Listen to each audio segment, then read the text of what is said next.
Bonjour à tous et bonjour à toutes. Bienvenue au live meeting de Cosmopolis, le porteur de projet des Halles de la Cartoucherie et Lita.co. Et je suis accompagnée du coup aujourd'hui des deux têtes pensantes derrière ce beau projet, Olivier Landry et Jérémy Lovenbruck. J'espère que ce moment sera opportun pour vous, investisseurs et potentiels investisseurs. Moi, c'est Salombo Silva, en charge de la campagne et en charge de plusieurs levées de fonds en simultané sur l'ITA. Et on va être ensemble pendant 1 heure, 15 minutes de présentation du projet et ensuite questions-réponses avec vous. Et n'hésitez pas à activer vos caméras si jamais vous voulez poser directement vos questions. Je vous inviterai à le faire au moment venu. Et je laisse le micro à Olivier et à Jérémy pour qu'ils se présentent le temps que les retardataires se connectent. Allez, Je t'en prie, Jérémy, vas-y. Allez, je démarre. Donc bonjour à tous. Donc merci de prendre ce temps d'échange.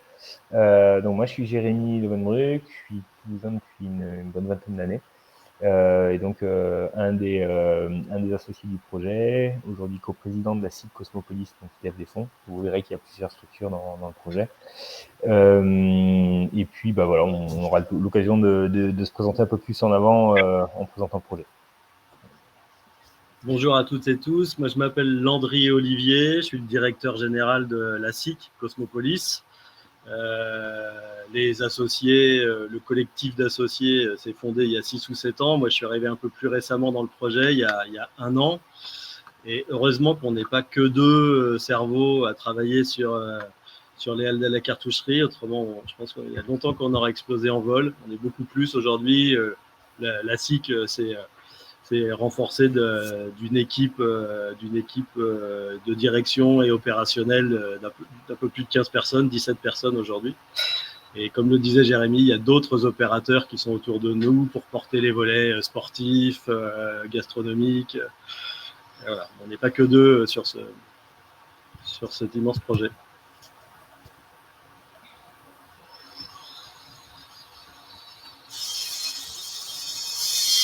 Et on entend un peu les derniers travaux derrière les halles.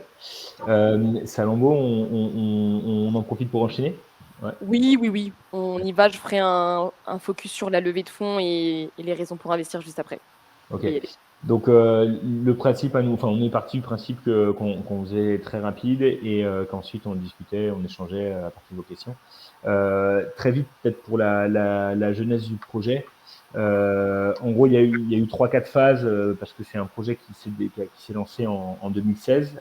C'est à la base un appel à manifestation de la métropole de Toulouse et de l'aménageur parce qu'on est au cœur d'un quartier de 30 hectares qui est en train de se reconfigurer complètement. C'était un terrain vague avec la halle au milieu.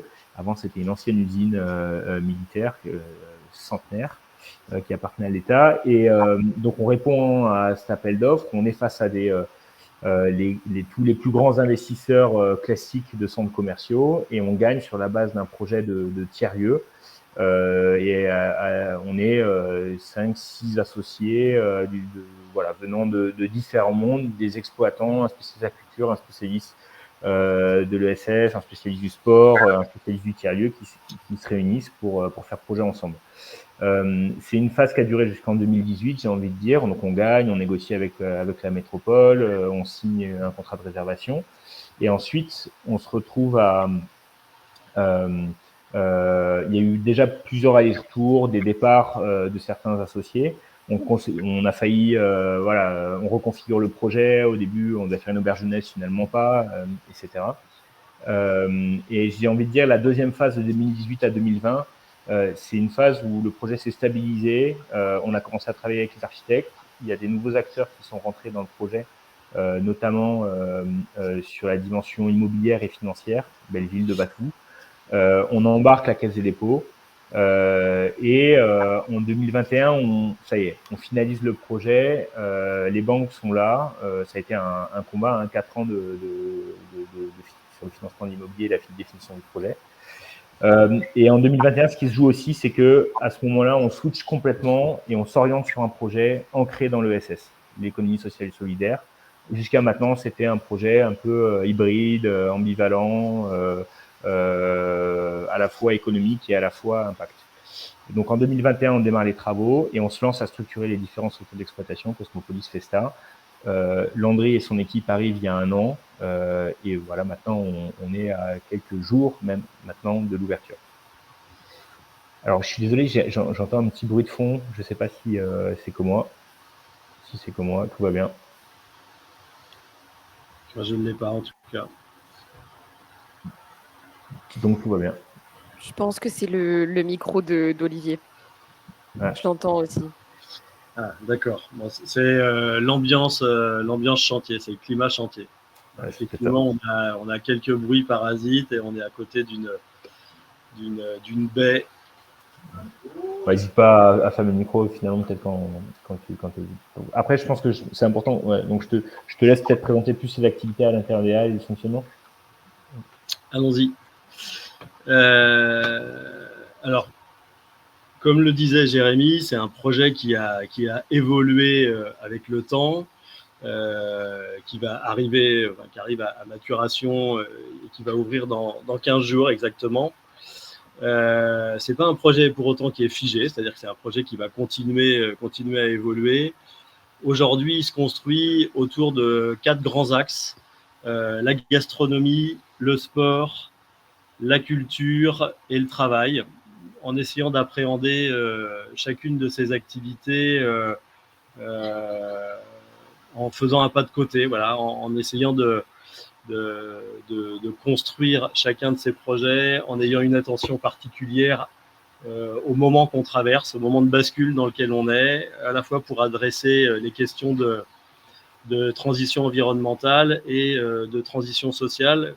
Comme le disent certains dans le projet, on pourrait même peut-être considérer à certains moments que bien manger, faire du sport et avoir accès à la culture, ce sont des prétextes pour adresser des questions de transition. Pour faire un focus sur chacune de ces activités, la halle gourmande accueille 25 restaurateurs. Un côté food court, street food, cuisine du monde, et un côté cuisine de marché, comme son nom l'indique, où les usagers du lieu, les habitants du quartier peuvent venir faire leur marché. Je vais en citer quelques-uns. Boucher, charcutier, produits de la mer, écaillés, fromager, boulangerie, un caviste également. Donc on est face à une cuisine finalement un peu pour tous les goûts, pardon. Une cuisine à la fois internationale et en même temps très ancrée localement, puisque chacune des commerçants et commerçantes qui seront dans cette partie gastronomique sont des acteurs du territoire toulousain ou de la Haute-Garonne ou bien de la grande région Occitanie, mais voilà, c'est des acteurs locaux. Une cuisine qu'on espère également pour tous les budgets. Et donc, avec ces deux propositions, cuisine du monde et cuisine de marché, des plats à emporter ou des plats à servir à table au milieu des halles. En plus de cette partie-là, toujours sur le volet gourmand, on a une épicerie engagée, même chose, circuit court, produits de saison, anti-gaspi et le plus accessible possible. En fait, on a créé une association avec les habitants du quartier, et donc ce sont les bénévoles de l'association, les habitants qui vont faire vivre cette épicerie, en mettant en place également des paniers solidaires pour les personnes les plus précaires. Voilà, donc également une une école de cuisine, une food school qui s'appelle La Source, qui était jusqu'à maintenant implantée à la fois à Paris et également à Bordeaux dans un tiers-lieu qui s'appelle Darwin, et qui a souhaité s'installer sur la région toulousaine et qui a fait le choix de venir s'implanter donc à l'intérieur des halles de la cartoucherie. Et je crois d'ailleurs qu'ils étaient en financement vital. Ça a bien marché. Voilà. Ok. Affirmatif. C'est ça. Bon. En plus de ces commerces de bouche, d'autres commerces viennent enrichir la proposition, d'autres services, un fleuriste, une librairie, enfin, qui est là c'est plutôt dans le volet culturel, donc on pourra en parler un peu plus loin, mais d'autres services adossés à la partie gourmande. Le second volet, c'est le volet sportif, avec deux opérateurs, une association d'envergure nationale qui s'appelle l'UCPA, qui, elle, déploie au sein des halles deux activités principales, l'une étant la remise en forme et l'autre des cours de squash. Voilà. Ils ont à peu près un espace entre 900 et 1000 mètres carrés. L'autre acteur du volet sportif, c'est la SCOP The Roof. The Roof Toulouse, parce que The Roof est une association, elle aussi d'envergure nationale, avec des antennes locales. Et The Roof Toulouse, elle déploie les activités d'escalade et non plus de remise en forme, mais de bien-être autour de tai chi, yoga, pilates, et également un espace réservé aux familles et aux enfants. Et pour les enfants, un espace de motricité qui leur est dédié. On a également au sein des halles un autre volet qui est celui du travail. Là encore se déploient sur 1200-1300 mètres carrés des espaces de coworking avec des salles de réunion. Plusieurs salles de réunion de 11-12 mètres carrés pour les plus petites, 33-95 mètres carrés pour les plus grandes, pour à la fois faire de la réunion, de la formation, et quatre grands plateaux de coworking qui pourront accueillir jusqu'à 160 postes de travail. Et enfin, le dernier volet, c'est le volet social et culturel. Donc, une salle de spectacle qui, elle, ouvre un peu plus tardivement, puisque les travaux ne sont pas terminés et que la livraison est un peu plus tardive. Une salle de spectacle d'une capacité de 450 places en tout assis et 800 places en configuration assis-debout, qui ouvrira au premier trimestre 2024. Donc aujourd'hui, on travaille avec des opérateurs toulousains, des producteurs, dont Bleu Citron, qui est associé au projet qui est un nouvel associé du projet depuis quelques mois. Mais on souhaite également que ce volet culturel traverse l'ensemble du lieu et que des propositions artistiques et culturelles soient adressées dans tous les espaces des halles, aussi bien dans la partie gourmande que dans la partie sportive, dans la grande rue qui est au centre de l'établissement, ou encore dans la travée verte qui coupe l'établissement en deux parties et qui permet à la fois aux habitants de traverser le bâtiment sans avoir et donc de traverser le quartier sans avoir à le contourner complètement. Voilà pour les principales activités des halles de la cartoucherie. Et donc peut-être Cosmopolis justement qui a pour mission en fait, donc Cosmopolis c'est la moitié de la surface des halles, 6500 m² gérée en direct sur la partie travail, privatisation socioculturelle et puis la partie food qui est voilà sur un quart du projet, 30 m², la partie sport un autre quart. Mais Cosmopolis a vraiment la mission en fait d'animer l'ensemble du projet, d'être en direction de centre. Porter aussi toute l'identité commune du projet, s'assurer que par exemple aussi tout ce qu'on peut mutualiser au sein des halles soit adressé, notamment par exemple toute l'énergie qu'on met sur les questions d'impact environnemental, d'impact social. Donc c'est à la fois représenter le commun et à la fois s'assurer aussi que chacun ait sa place dans le projet. Festa, c'est un projet à part entière qui est incroyable en fait. Festa, c'est 3000 m² et tout.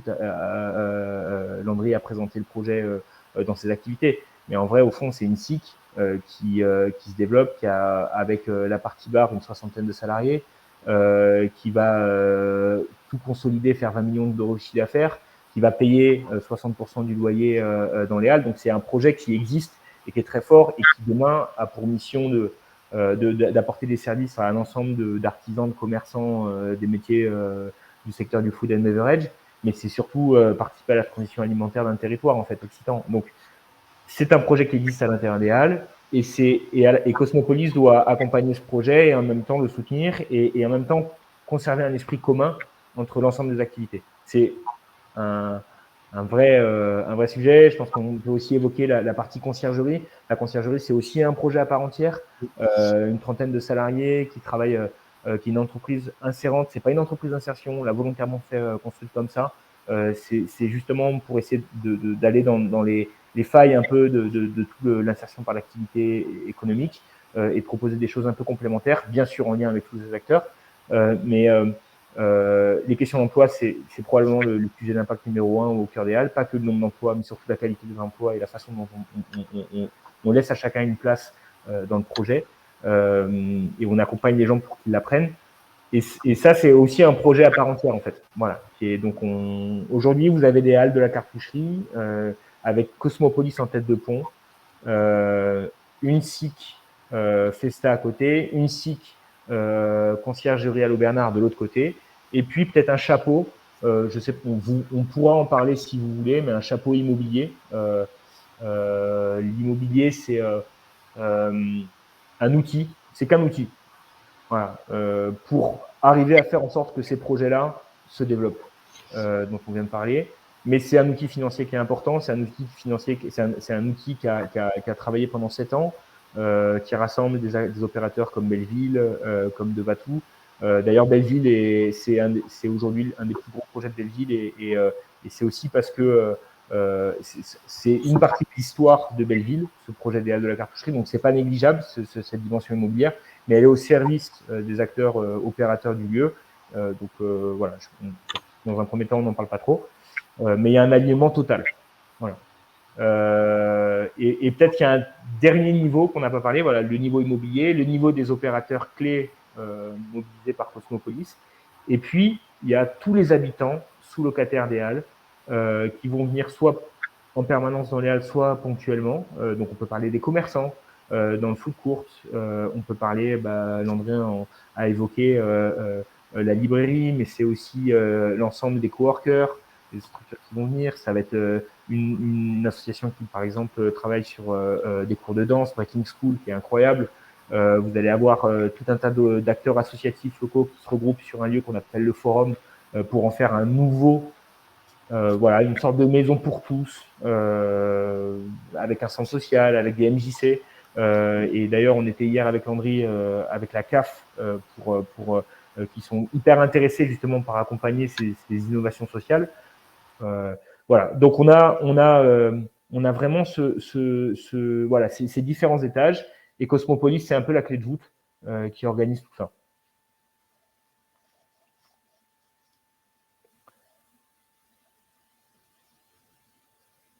Salombo, je sais pas si merci à tous les deux. Oui, merci beaucoup pour cette présentation complète. J'espère que les personnes qui nous suivent sont convaincues aussi. N'hésitez pas à poser vos questions soit sur le chat, soit directement dans l'onglet dédié et on y reviendra dans quelques instants. Je voulais juste vous redonner peut-être quelques informations sur la levée de fonds qui est en cours et qui fonctionne déjà très bien. Donc, après une semaine à peu près, peut-être 10 jours de collecte, on est déjà à 413 000 € de paiement reçus. Donc, j'ai vu qu'il y avait des investisseurs dans les personnes connectées. Merci Merci infiniment pour avoir concrétisé votre intérêt en investissement aussi vite. Et du coup, on a atteint le premier objectif qu'on s'était fixé avec l'équipe. Et on a du coup augmenté l'objectif. Donc, on est passé de 400 000 euros qu'on a dépassé à 700 000 euros. Et pour rappel, on peut aller jusqu'à 1 million. Donc, pour toutes les personnes qui n'ont pas encore investi, c'est encore le moment de le faire. Et n'hésitez pas à passer le message aussi autour de vous. Et pour revenir peut-être sur les éléments qui ont fait que l'ITA avait donné un avis favorable au financement des Halles de la Cartoucherie. Donc, évidemment, en premier lieu, on avait aussi organisé la levée de fonds de la foncière Belleville en 2020. Et c'est vrai que c'était un des projets structurants et un des premiers projets attendus par les investisseurs. Donc, je suis sûre qu'il y a aussi des investisseurs Belleville parmi vous. Et pour les 4 raisons qui ont fait que l'ITA a donné un avis favorable, évidemment, il y a un fort écosystème d'acteurs locaux qui sont alignés en termes d'impact et une équipe à la fois de fondateurs, mais aussi un comité exécutif d'experts, à la fois dans l'animation de tiers-lieux, mais aussi dans la restauration et l'événementiel. Le deuxième point important, c'est l'emplacement stratégique à Toulouse, donc dans une zone très dynamique qui promet une forte attractivité du tiers-lieu, surtout le même jour de l'ouverture, avec le démarrage de la Coupe du Monde de rugby sur un territoire fan de ce sport. Et en troisième point, des activités diversifiées entre restauration, événementiel, location d'espaces ponctuels ou récurrentes, formation. Et enfin, la sécurisation du financement du projet, comme on l'a mentionné juste avant, avec notamment l'implication d'acteurs immobiliers avec des capacités d'investissement notables. Eh bien, si vous voulez, on démarre les questions et les réponses. Du coup, merci à toutes les personnes qui ont déjà commencé à indiquer vos questions et n'hésitez pas à continuer pendant qu'on les modère. Du coup, on a une première question de Cathy qui vous remercie pour la présentation et qui demande quelle est la méthode de gouvernance qui a été choisie pour réussir à piloter le projet avec autant d'acteurs participants.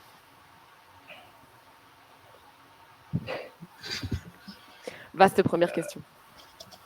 Je démarre et tu complètes peut-être. Vas-y. Ouais, je t'en prie. La méthode, c'est de discuter et je pense, et de faire en sorte d'identifier le plus possible, et c'est pas évident, les responsabilités de chacun, et notamment des personnes clés qui pilotent le projet. Je dirais qu'il y a une quinzaine de personnes, à la fois sur l'immobilier, sur les différentes structures d'exploitation, et il faut qu'il y ait une grande fluidité entre ces personnes-là et une grande confiance pour que les choses se développent. Donc c'est assez organique. On aurait pu faire une structure unique de gestion de lieux. C'est ce qui se passe dans tous les tiers-lieux de cette dimension. Vous allez à Darwin, vous avez le groupe Évolution qui pilote. À Paris, il y a 2-3 structures. Il y a notamment l'Une Rousse qui gère comme contrôle, Cull Place. Donc là, on est sur des structures monoblocs qui pilotent tout. Nous, on a préféré faire 3 structures coopératives et avec plusieurs étages. Donc, ça vient pas de nulle part. Je pense en tout cas, moi, ça fait 12-13 ans que je travaille dans l'économie sociale et solidaire à monter des coopératives, des assos ou des SAS. Belleville, moi, je suis un des associés de Belleville et puis on est sous format SAS parce que c'était pertinent de faire comme ça. On a donc, je pense que les 15 personnes dont je parlais clés ont cette culture et ont été recrutées pour être dans cette culture de la collaboration. Il y a quand même un fil rouge et il y a en fait ça veut dire que les acteurs qui ont engagé beaucoup d'investissements financiers ont une place importante, on va dire, dans les différents projets, que ce soit Cosmopolis, Festa. Il y a une forte volonté de transmission et de devenir que minoritaire y compris dans les décisions dans ces projets-là. On parlera plus tard peut-être de la place des citoyens dans le projet. C'est pareil, il y a une forte volonté que les citoyens rentrent progressivement à des niveaux assez hauts de gouvernance dans le projet, mais on reste, je pense, tous des gens assez pragmatiques. On sait qu'il y a des choses à délivrer, des des ouvertures à engager, des financements à aller chercher. Et tout ça se joue sur aussi des questions un peu d'efficacité d'expérience, on va dire, et de référence. Et donc, on ne peut pas tout réinventer du début. Et puis même, on pense aussi sincèrement que les questions d'efficacité dans la gouvernance, avec des dirigeants qui ont les mains libres pour dérouler une stratégie qui a été par ailleurs co-construite par des associés, et avec les équipes opérationnelles, bien sûr. Cette efficacité, c'est la meilleure des choses pour que, in fine, chacun prenne sa place. Vraiment à la place où il veut le prendre. Voilà. Et on ne veut pas que… voilà. Donc, c'est des discussions sans fin, c'est des séminaires, c'est des investissements croisés entre… c'est des conseils d'administration, c'est beaucoup d'informels aussi, beaucoup de discussions. Voilà. Donc, ça a plein de failles, mais ça a aussi une certaine efficacité. Des fois, on a la boule au ventre, des fois, ça met de la pression parce que humainement, c'est pas évident. On n'est pas sur un truc qui déroule tout cadré avec une personne qui décide. Mais en tout cas, moi, je pense que même c'est la seule façon de faire ce genre de projet dans la direction dont on veut la mettre. Voilà. Landry, je ne sais pas si tu veux compléter. Tu as tout dit. Moi, je leur ai dit, en fait, je vais le résumer en 3 mots. D'abord, tu as parlé de dialogue, c'est ça. Il faut vraiment que l'ensemble des personnes qui se retrouvent autour de la table aient cette culture de la coopération, cette philosophie du dialogue, et qu'on se rejoigne en fait sur les valeurs qu'on a envie de défendre, l'éthique, les manières de le faire et les ambitions du projet. Comme l'a souligné Jérémy, c'est pas une évidence parce qu'on vient tous de milieux différents, la culture, l'immobilier, la restauration, le sport, et qu'il faut du temps pour accorder notre vocabulaire, en fait, pour utiliser, pour se comprendre sur les mots qu'on emploie. Les mots n'ont pas toujours le même sens selon l'environnement duquel on vient. Donc voilà, donc c'est un travail quotidien de nombreuses réunions. Jérémy les a déclinées entre séminaires, comités opérationnels, comités de pilotage, tout ça. C'est avant toute chose, j'en ai cité 2, la philosophie du dialogue et la coopération, la culture de la coopération, mais c'est avant tout la confiance en fait. C'est cette présomption de confiance qu'on se bat tous pour le même objectif, pour les mêmes objectifs, et voilà, et qu'on se fait confiance pour avancer à la fois ensemble et chacun sur son projet dans le même sens. Et je répète, c'est loin d'être parfait, ça frotte.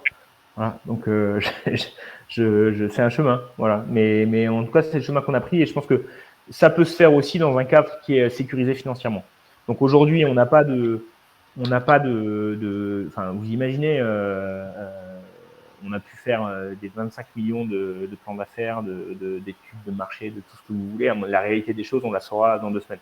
Voilà. Et ça va durer 6 mois et on est quand même confiant, très confiant, et on a pris on a des plans B, des plans C, on a pris des sécurités, mais aujourd'hui, on n'a pas de sécurité économique vu qu'on n'a pas l'équilibre des projets, on les lance. Donc, il faut au moins une sécurité financière, et c'est à cet endroit-là que déjà ce financement dont on parle est essentiel. Mais surtout, on parle de tout le reste. On parle de 12 millions d'euros d'investissement sur les exploitations, on parle de 32 millions d'euros sur l'immobilier. Et donc, d'avoir des acteurs qui sont en capacité de rassembler des banques, de rassembler des co-investisseurs, d'aller chercher des obligations ici ou là pour compenser, et d'être sûr qu'en trésorerie, en fait, on puisse faire le projet et que pendant 1 an, on n'aura pas de problème, quoi qu'il arrive, c'est essentiel. Et c'est une condition, c'est absolument pas le but, mais c'est aussi à ça que ça sert l'argent. Et nous, on pense qu'on met justement l'argent à la bonne place quand on se donne des sécurités sur les questions de trésorerie notamment, voilà, pour mieux collaborer derrière. Et ça, par contre, c'est une des finalités. Merci à tous les deux pour cette réponse très claire. N'hésitez pas, Cathy, à nous préciser si vous avez besoin de plus de détails. Justement, la deuxième question concerne la foncière Belleville. Donc, je pense que c'est quelqu'un qui a dû investir sur le tour d'avant. Quel est le rôle de la foncière Belleville dans ce type de projet? Alors, la foncière de Belleville est arrivée dans un second temps. D'ailleurs, c'est un projet qui s'est structuré. Donc, à la base, on va dire, moi, je suis un des associés de la foncière Belleville. Elle s'est créée pour plein de raisons différentes, mais notamment, elle s'est retrouvée sur le projet idéal de la cartoucherie. Parce que au début, il y avait que des exploitants qui avaient des fortes convictions, qui avaient même 5 millions quand même d'euros dans les poches, donc c'était quand même pas rien. Mais pour faire un projet à 32 millions d'euros, il en manquait un peu, et surtout, il manquait, on va dire, des compétences de structuration immobilière et de structuration financière. Au-delà des compétences, il fallait des preuves sécurisées. La Caisse des dépôts est venue notamment parce que derrière, il y avait, alors je dis Belleville, mais en fait, derrière Belleville, il y a aussi un acteur qui s'appelle Devatou, qui est une foncière familiale, qui est l'un des associés de Belleville. Et donc en fait, il faut raisonner Belleville, Devatou dans un même pot commun, j'ai envie de dire, sur ce projet des Halles. Belleville à 20% du projet immobilier et à Devatou à 30% du projet immobilier. Et c'est Belleville et Devatou qui aussi investissent dans Cosmopolis, dans Devatou, dans Festa et dans un peu la conciergerie. Il y a également l'UCPA qui est un des acteurs clés, qui a 200 millions d'euros de patrimoine immobilier, qui a 4 000 salariés, qui a l'habitude de faire ce genre de projet. Mais donc il n'y a pas que eux, pas que Belleville et Devatou. Il y a peut-être un rôle plus spécifique quand même par rapport à Cosmopolis Festa. C'est qu'en fait, dans Belleville, il y avait des capacités de gestion de projet et des capacités à être fort sur les questions d'impact. Et donc, Belleville a été assez fort en fait au début dans l'émergence de Festa, dans l'émergence de Cosmopolis, à l'époque où il n'y avait pas encore complètement les équipes opérationnelles qui étaient arrivées, donc à initier une structure de projet pour avancer, à essayer de faire en sorte que ces projets Cosmopolis Festa soient codés à 100% sur les questions d'impact. Et ensuite, avec l'arrivée de toutes les équipes spécialistes de chaque métier, puisque Belleville n'est pas spécialiste de food ou de gestion de lieu au sens large, il y a une prise de recul progressive. C'est pas évident à faire, il faut une phase de transmission, mais voilà, c'est donc Belleville a un intérêt clé et Devatou ont un intérêt clé à ce que Cosmopolis, Festa, la conciergerie fonctionne bien, puisque c'est elle qui paye des loyers ensuite à l'immobilier. Belleville a un intérêt massif, majeur à ce que ces structures-là d'exploitation aillent au bout du sujet en termes d'impact, puisque dans un projet immobilier, ce qui fait vraiment l'impact social environnemental d'un projet, c'est ceux qui font au quotidien l'exploitation du lieu en fait pendant 99 ans. Le sujet immobilier, c'est 10% du sujet, c'est le lancement, mais c'est que 10% du sujet. Donc voilà, c'est à ce titre-là que Belleville aussi prend sa part voilà, Cosmopolis n'est pas Belleville, mais Belleville est un acteur clé de Cosmopolis. Merci beaucoup pour cette réponse, Jérémy. On a une prochaine question de Maximilien qui vous remercie et qui vous félicite pour ce projet multidimensionnel et qui demande si tous les partenaires mentionnés, donc restauration, librairie, etc., sont déjà contractualisés et sécurisés et prêts à opérer dès l'ouverture en septembre. Et est-ce que ce sont de nouveaux acteurs ou des entreprises toulousaines qui s'étendent? J'y vais, tu complètes au besoin. Alors, effectivement, tous les acteurs, tous les résidents, les habitants, il va falloir aussi qu'on arrive à trouver une terminologie pour chacun de ces acteurs et des actrices du projet, mais ils sont tous déjà contractualisés. Voilà, la librairie, Jérémy a parlé de l'opérateur qui va venir s'installer et faire vivre la salle de danse, Breaking School, les 25 propositions différentes gourmandes. Voilà. Tous ces acteurs sont contractualisés. Ils viennent tous de la grande région Occitanie, la majorité venant on va dire, de l'aire urbaine toulousaine, quelques-uns du département et quelques-uns d'un peu plus loin, et notamment les cahiers et produits de la mer qui est installé à Perpignan. Voilà. Cap. Et donc, ce ne sont pas de nouveaux acteurs, ce sont des acteurs qui ont déjà une activité sur Toulouse ou ailleurs et qui ont fait le choix d'en développer une autre au sein des halles. Je pense que ce qui est nouveau, par contre, c'est Festa. C'est la structure qui va organiser le foot court. C'est Cosmopolis, la structure qui va organiser le fonctionnement de ces différents acteurs qui sont déjà là, en fait, et qui sont là pour des bonnes raisons. Hein. Ils sont là pour participer à un projet qui les dépasse, en fait. Donc, et à cet endroit-là, en fait, le pari a été de dire, on met des acteurs, on a essayé de chercher un équivalent de Festa en Occitanie, voire en France, on n'a pas trouvé, donc on s'est dit que c'était peut-être pas déconnant. Et en même temps, c'est pas déconnant parce qu'on parle de financement, on parle de gouvernance. Donc là, on a créé ces structures-là, Cosmopolis, Festa, puis la conciergerie indirectement. Et par contre, on a recruté des personnes qui avaient, elles, une grande expérience de ce sujet-là.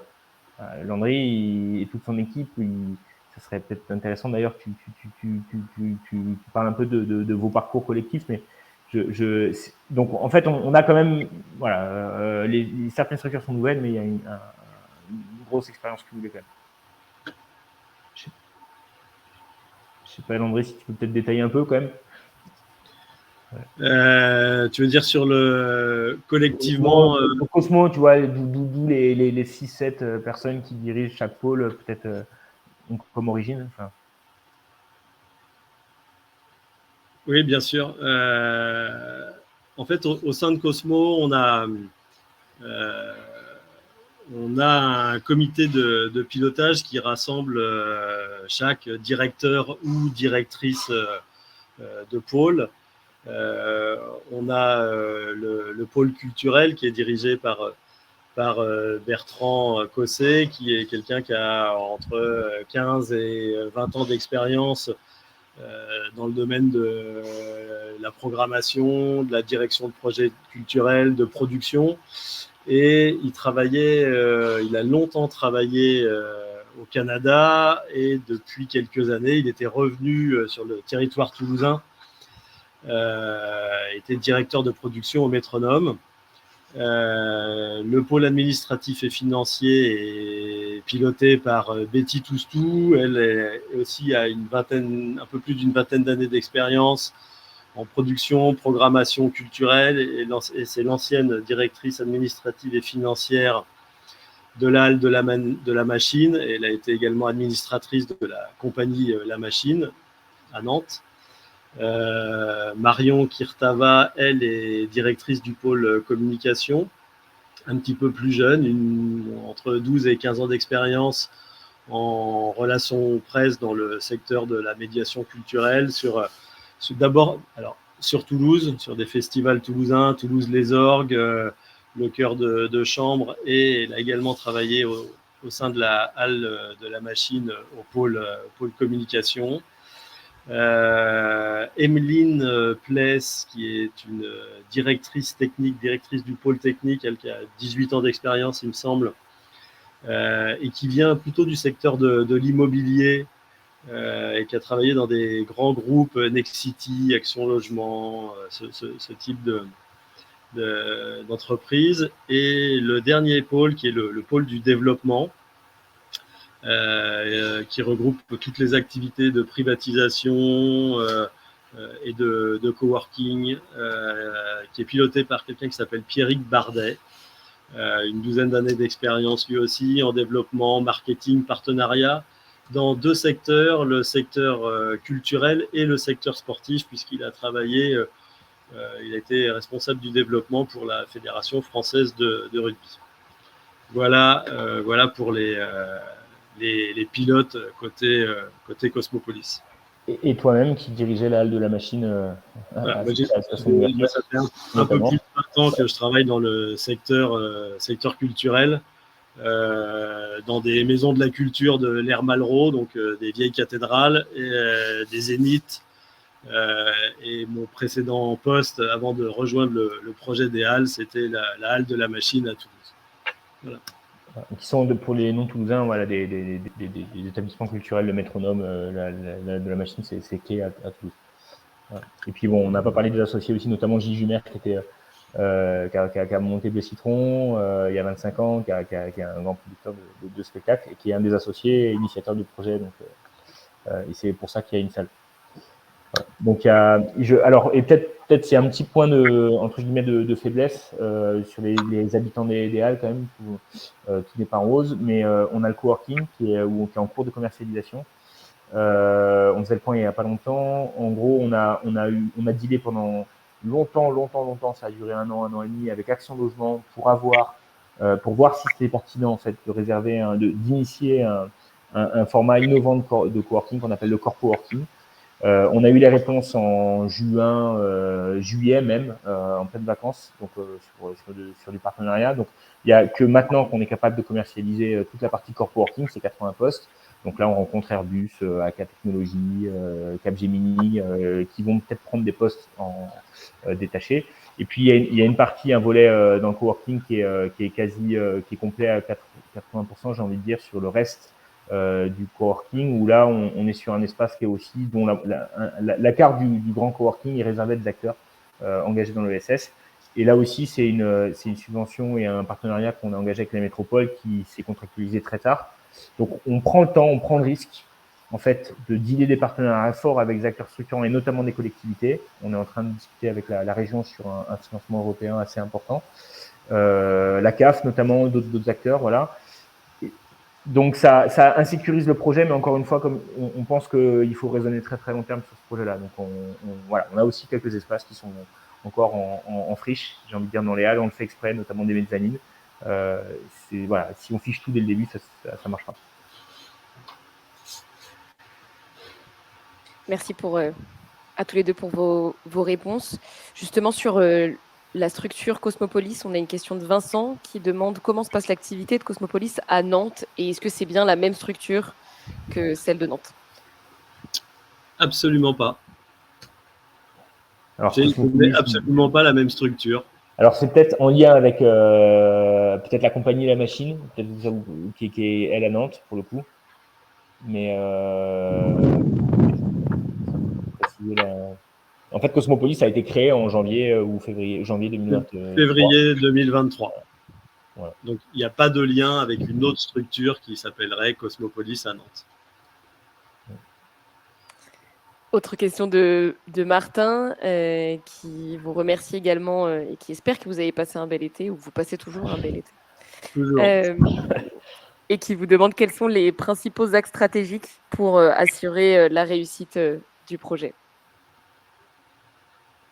Alors, je pense qu'il y a différents volets, peut-être financiers, peut-être sur la question aussi impact social environnemental, puis sur la dimension opérationnelle.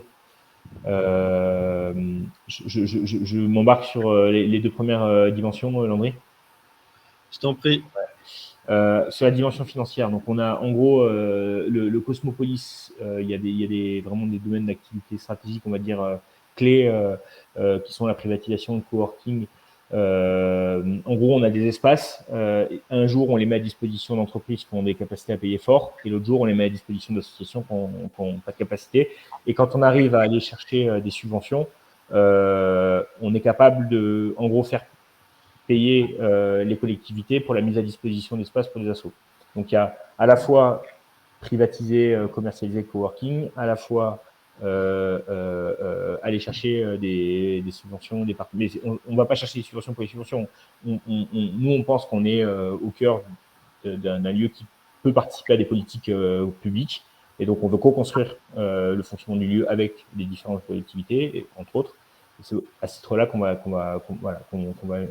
discuter avec ces gens-là. Donc on a un gros travail sur les subventions. Donc là aujourd'hui, encore une fois, on a acquis 200 000 euros de la culture, du ministère de la Culture, 100 000 euros de la métropole sur les dimensions ESS et puis 500 000 euros d'Action Logement. On va rechercher entre 300 et 500 000 euros à la région sur les dimensions justement de tiers-lieu d'impact social. On va travailler aussi sur d'autres subventions à l'échelle européenne, mais là plus au niveau du grand territoire, en fait, sur des montants importants. On va mettre un an ou deux. Donc ça, c'est un premier volet. Autre volet, c'est le financement via mécénat, via entreprise. Les entreprises viennent dans le lieu, font des conférences, font des conventions, s'encanaillent dans le lieu, mais en fait, on leur présente aussi tout le fond du projet. Et donc là, on leur propose aussi de venir en mécénat pour renforcer la politique culturelle, socioculturelle du lieu. Et pas capter que pour nous, hein, capter pour l'ensemble de l'écosystème de financement. Donc, on mutualise les recherches de financement. Et ensuite, on va dire, il y a on a cette logique aussi financière auprès des citoyens. Ce premier tour, l'ITA étant un tour qui marche et c'est important pour nous en fait de faire entrer les citoyens dans le projet. On a derrière la tête l'idée vraiment d'aller sur le chemin de gens qui ont fait des très très belles choses, hein, notamment Enercop, Carbelien, tous ces gens-là en fait qui sont dans des logiques de développement finalement forts. J'ai un coup dur, j'ai aussi le soutien des citoyens. Voilà. Donc, où j'ai un projet fort de développement, notamment on pourrait développer d'autres sites ou renforcer des activités à l'intérieur. Je fais appel aux citoyens pour développer ces activités-là. Donc ça, c'est le volet financier, ça se travaille. Voilà. C'est très très lié, vous l'avez compris, au sujet impact aussi. On fait pas de l'impact pour aller chercher du fric, mais on va chercher aussi ces moyens financiers pour soutenir et aller plus loin qu'on pourrait le faire juste avec nos moyens, les questions d'impact social et environnemental. Donc là, on a un gros sujet emploi de qualité, emploi inclusif, emploi accessible. On a un gros, je rentre pas dans le détail, mais je pourrais, et c'est passionnant. C'est à cet endroit-là, hein, la qualité des emplois qu'on va pouvoir peut-être transformer vraiment une partie du système. Un gros volet inclusivité du lieu, c'est hyper dur, hyper dur. Vous allez dans tous les lieux avec un peu d'argent massif. Si on laisse faire, ça devient un lieu pour les hommes blancs de 20 à 50 ans. Qu'on du pognon, CSP+. Donc, nous, c'est pas ça qu'on veut. Au contraire, une des clés de voûte du projet, c'est mettre les gens de différentes communautés, de différentes origines, de différents vocabulaires autour de la table et qu'il y ait un travail autour de l'altérité, en fait. Et donc, il y a une stratégie importante notamment de mobilisation d'acteurs tiers, en fait, des passeurs qui sont capables de ramener les communautés, soit, je prends l'exemple de Breaking School, qui travaille aujourd'hui dans le quartier prioritaire autour du breakdance. Ils viennent au cœur des halles, le centre social, etc. Et après, il y a un sujet environnemental massif, hein, bien sûr, et sachant que nous, ce qu'on veut, c'est pas adresser juste nos impacts environnementaux de premier niveau, deuxième niveau, hein, c'est surtout sur lesquels on est co-responsable. Donc, 80% des impacts environnementaux du projet en scope 3, c'est comment les gens se déplacent, est-ce qu'ils viennent en voiture individuelle ou est-ce qu'ils viennent à pied. On a aussi intérêt à ce qu'ils viennent à pied parce qu'on veut vraiment faire quartier, plutôt qu'ils viennent en avion et puis ensuite qu'ils viennent se détendre 2 jours et qu'ils repartent. Ça, c'est 50% d'impact environnemental. 30%, allez, j'exagère un peu, 25%, c'est comment les gens mangent carné ou pas dans les halles. Donc, c'est pas nous qui décidons comment les gens y viennent, c'est pas nous qui décidons comment les gens y mangent végé ou carné. Par contre, vous avez compris, une capacité d'influence, entre guillemets, de sensibilisation, de discussion très forte sur ces questions-là. Et donc, il y a une stratégie sur cette dimension-là. Tout le reste, bien sûr, est intégré, la question des déchets, etc. Mais en ordre de grandeur, c'est moins important par rapport aux émissions de gaz à effet de serre. Il y a d'autres sujets, mais voilà, donc on est accompagné par des spécialistes. Et puis, je pense qu'on est nous-mêmes très sensibilisés à ces questions.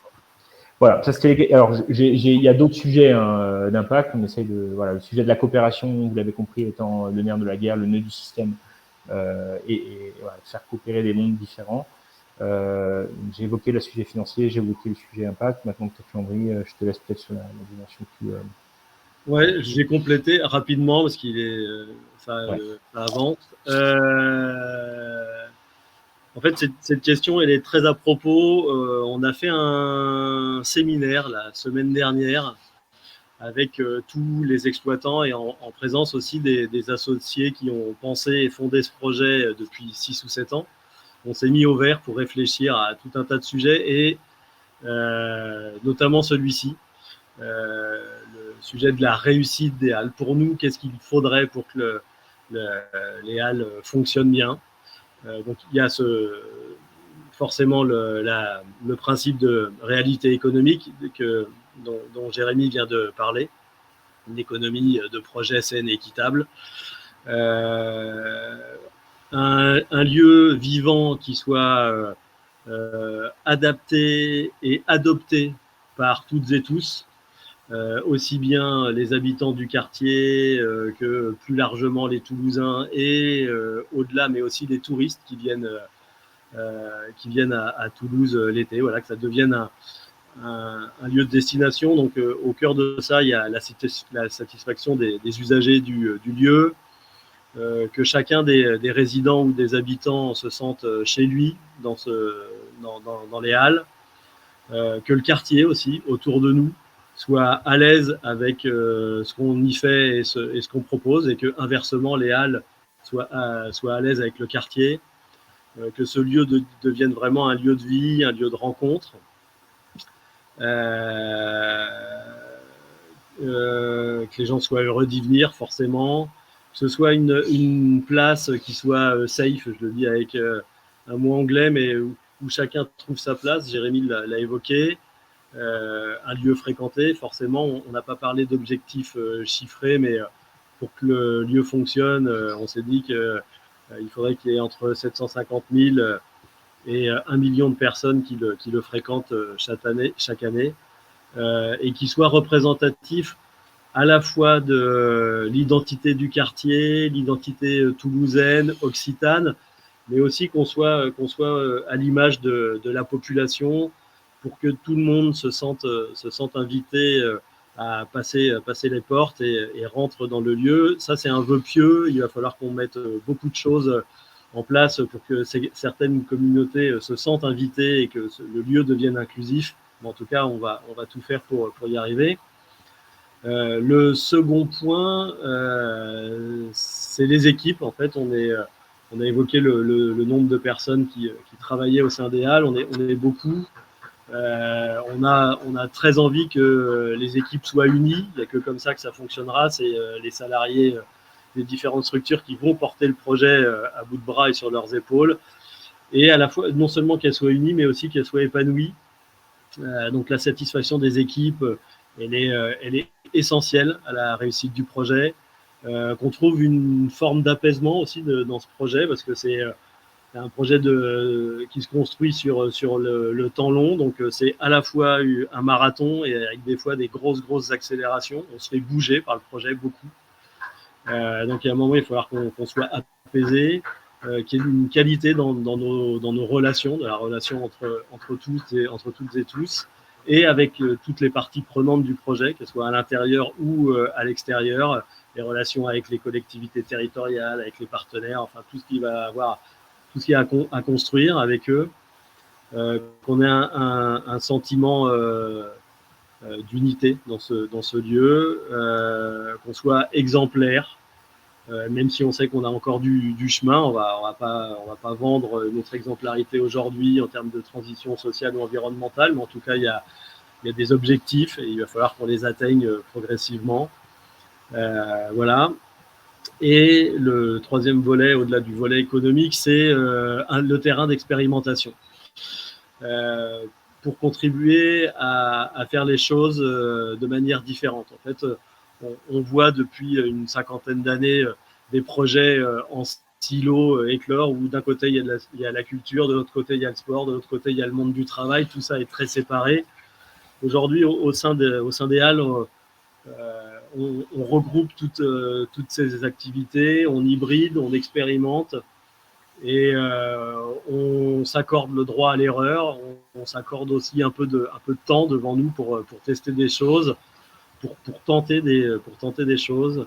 Voilà. Et ce projet d'expérimentation qui contribue à construire aujourd'hui des choses autrement, en considérant notre environnement, en considérant les grandes questions de transition, c'est essentiel. Et si on arrive à agir fortement sur ces 4 tableaux, pour nous, ce sera un projet réussi. Eh bien, on vous le souhaite. Merci. Et on vous envoie plein de force pour ces 15 derniers jours avant le moment crucial de l'ouverture. Je vais vous poser plusieurs questions en même temps pour qu'on essaye de gagner du temps vu qu'il en reste encore un petit peu.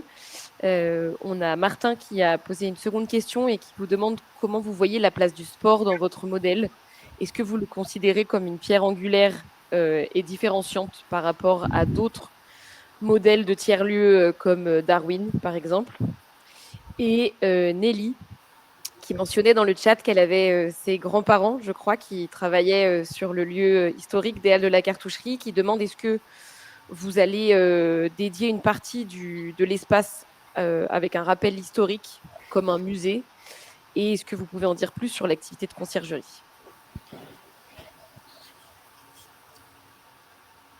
Alors, peut-être très vite, le sport. Moi, j'en ai fait beaucoup. Ça fait partie de 10 ans de ma vie, allez, 20 ans de ma vie, un peu professionnelle. Incroyable sport, outil de médiation, de lien, tout le monde. Il y a beaucoup de monde qui a la chance de faire du sport. Bien sûr que c'est différenciant par rapport à d'autres lieux. Ça a aussi, c'est aussi le temple de la consommation, c'est aussi des dérives énormes. Donc, en tout cas, nous, ce qu'on pousse comme sport, c'est un sport un peu différent aussi de ce qui se fait dans des mondes très foot, très rugby. La rencontre avec le Stade Toulousain est déjà un peu engagée, et le monde du rugby, petit à petit, vous l'avez senti. Et même moi qui suis issu du monde du rugby, je peux vous assurer qu'il y a des passerelles absolument géniales entre les deux mondes pour que ces deux mondes, ce monde du sport avance à l'échelle toulousaine. Mais c'est clé, ouais. Après, sur les anciens et l'autre question, peut-être Landry et la conciergerie, peut-être Ouais.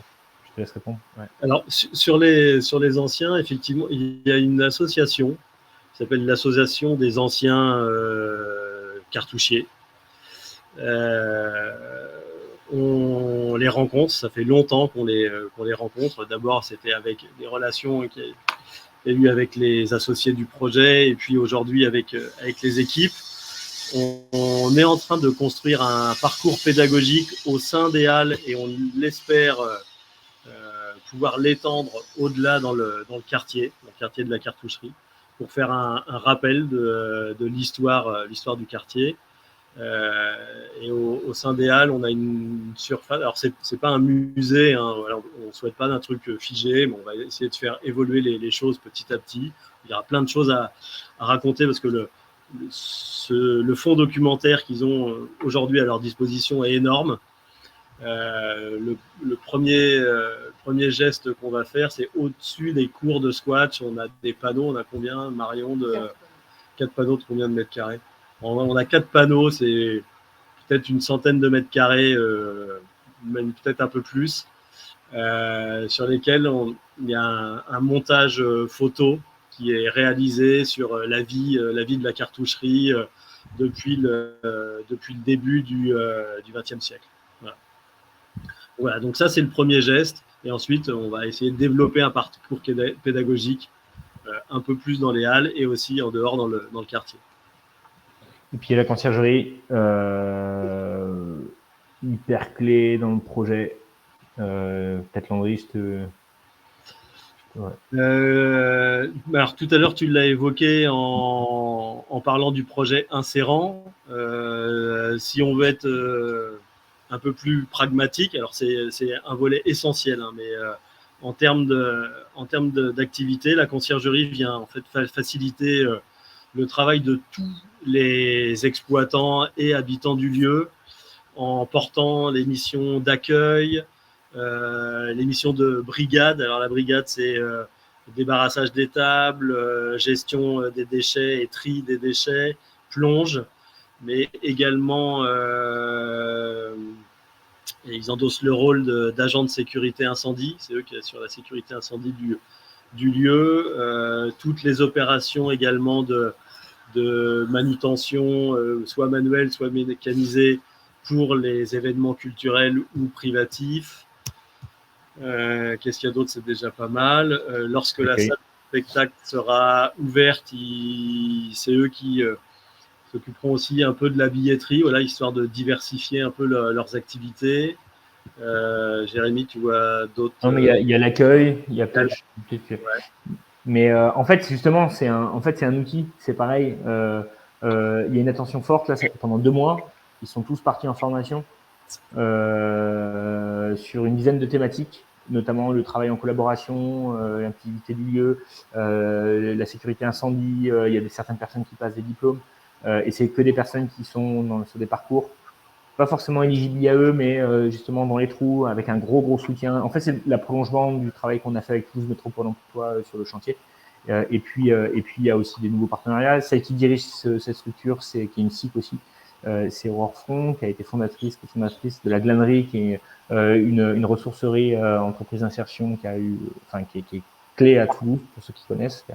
Voilà, il y a pendant 15 ans. Donc, et encore une fois, voilà, il y a aussi un travail fort avec l'ancien gérant de la conciergerie à Bernard, donc qui est maintenant directeur de Desval Service, qui va aussi, c'est 6 emplois sur le nettoyage.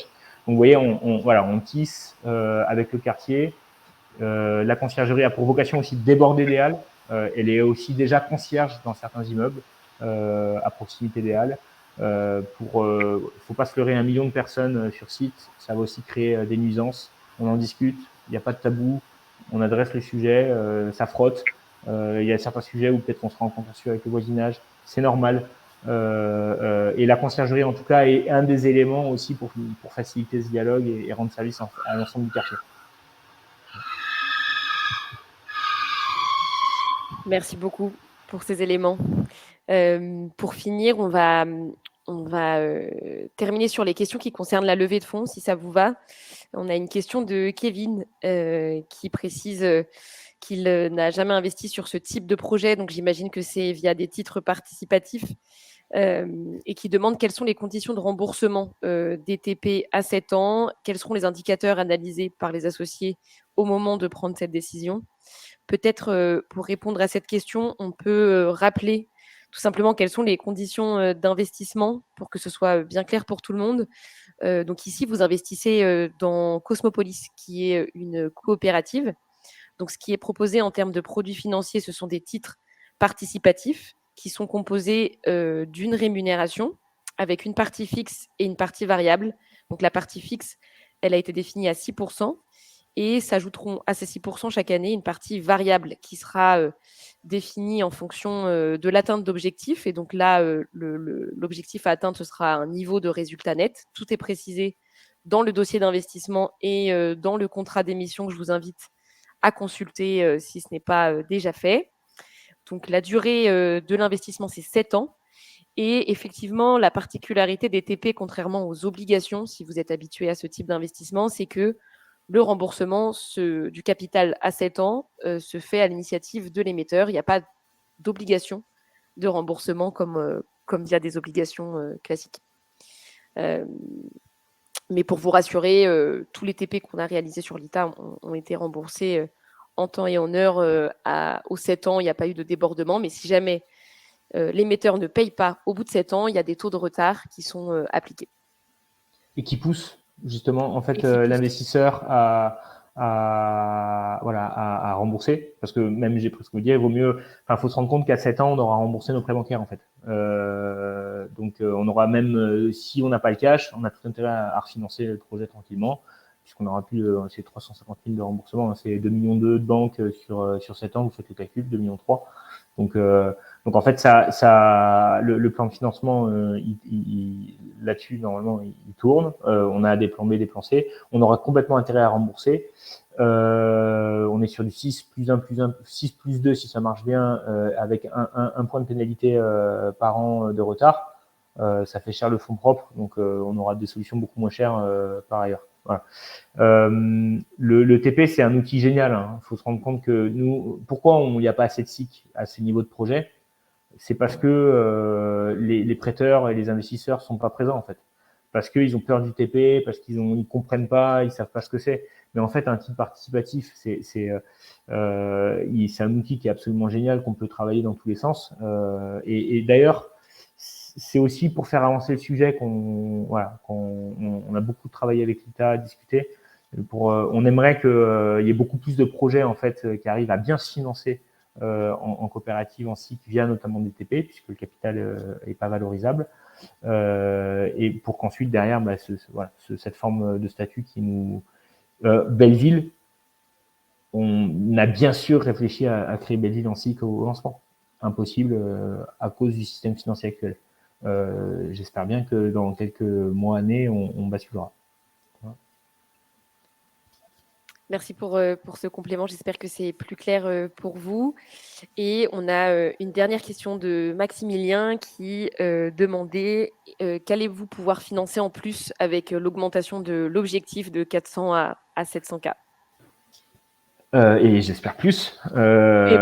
Et plus, en fait, typiquement, vous avez l'épicerie. L'épicerie, aujourd'hui, il manque 50 000 euros, tout le monde se regarde, qui fait, bam, là, en fait, si on a du cash, en plus, c'est tellement important. C'est quand même 120 000 euros d'investissement sur du matériel, l'épicerie. Là, il y a un endroit, typiquement, il y en a 4 ou 5 des projets comme ça qui pourraient se développer sur des micro-investissements, 30, 40, 50 000 euros pour aider à débloquer des sujets. On a un projet juste à côté du urbanisme transitoire sur 5 ans, sur une parcelle qui est aujourd'hui non exploitée par non vendue. Typiquement, ça met des ressources en fait pour lancer des projets. Et aujourd'hui, c'est dur, même pour en amorçage, 30 000 euros, ça débloque un nombre de situations incroyables. Donc, plusieurs projets sur ça. On a 350 000 euros de projet d'investissement sur des 400 mètres carrés de panneaux photovoltaïques qui permettraient de diviser par 2 la facture d'électricité à l'intérieur des halles, qui pourrait être aussi être pris dans ce cadre-là. Et puis surtout, en fait, l'enjeu pour nous, c'est d'avoir une trésorerie qui soit conséquente à l'ouverture, pour qu'à un moment donné, si jamais il y a des décalages, il y a des choses, la salle de spectacle, on n'a pas parlé, potentiellement 2 semaines, un mois d'ouverture. Un mois d'ouverture, c'est probablement 100 000 euros de chiffre d'affaires en moins en privatisation. Voilà, donc, vous voyez, c'est ce genre de choses qu'il faut qu'on arrive à assurer. Et plus on a de trésorerie, mieux c'est. Les frais financiers par rapport à ça, c'est rien. Par rapport à la sécurité que ça apporte pour les équipes, la sécurité de coopération, d'avoir de la trésorerie. Et ensuite, j'ai envie de dire à 6 mois, 1 an, on fera le compte de comment on fonctionne et à ce moment-là, on pourra repartir sur une phase d'investissement. Voilà.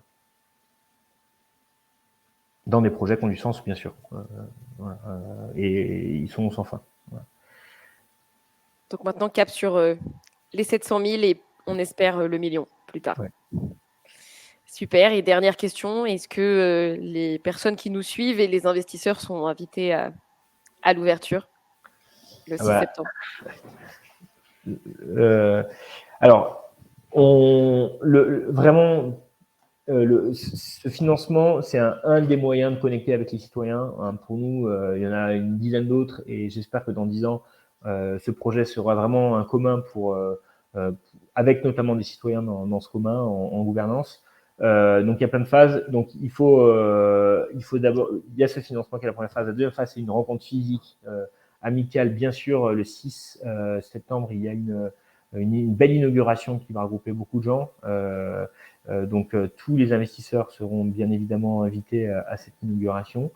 J'espère que côté Elita, vous pourrez faire passer l'invitation. Et après, il y a une très très belle fête qui aura lieu 8, 9, 10 et ça sera que le début. Et on aura probablement plein de points de rencontre pour discuter, j'espère se rencontrer physiquement pour ceux qui viennent. Si jamais on a des gens qui s'investissent mais qui sont pas de Toulouse, on va se débrouiller pour que quand vous venez sur Toulouse et que vous rentriez dans les halles, on puisse à minima vous remercier et surtout discuter avec vous. Et voilà. Ça, c'est hyper important pour nous. Super, merci beaucoup. Hâte du coup de suivre le démarrage. Merci à tous et toutes celles qui sont encore connectées. Merci à ceux qui ont déjà investi. Si vous avez des questions pour ceux qui n'ont pas encore investi, n'hésitez pas soit à nous contacter directement, soit à utiliser l'onglet questions sur la fiche projet. Et bon appétit à tous. Et encore merci Jérémy et Olivier. Merci beaucoup. À bientôt. À très vite. Merci.